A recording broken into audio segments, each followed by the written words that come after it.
నేటి పునీతులు పునీత నార్బెర్ట్ గారు. Angelus Domini nunciavit Mariae. గురువారం జూన్ 6, 2024.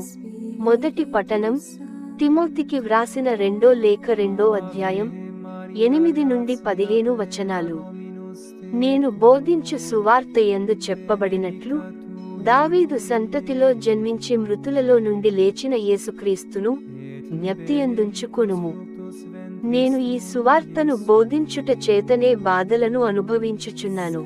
అంతేకాక నేరస్తునివలె గొలుసులచే బంధింపబడి ఉన్నాను. కాని దేవుని వాక్కు బంధింపబడి లేదు.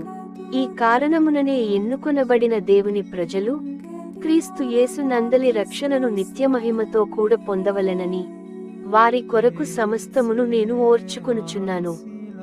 మనము ఆయనతో మరణించి ఉండినచో ఆయనతోనే మరల జీవింతుము. మనము సహనము ప్రదర్శించినచో ఆయనతో పాటు రాజపాలనము చేతుము. మనము ఆయనను నిరాకరించినచో ఆయన మనలను నిరాకరించును.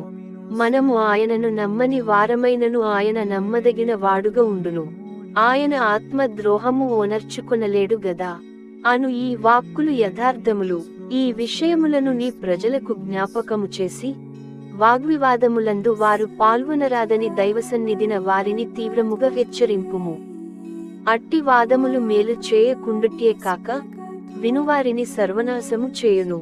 నీవు చేయు పనిని గూర్చి సిగ్గుపడని పనివానిగా, దేవుని సత్య సందేశమును యథాతథముగా బోధించువానిగా నీవు దేవుని దృష్టిలో సంపూర్ణ మోదమును పొందుటకు శ్రమింపుము. ఇది ప్రభువు వాక్కు.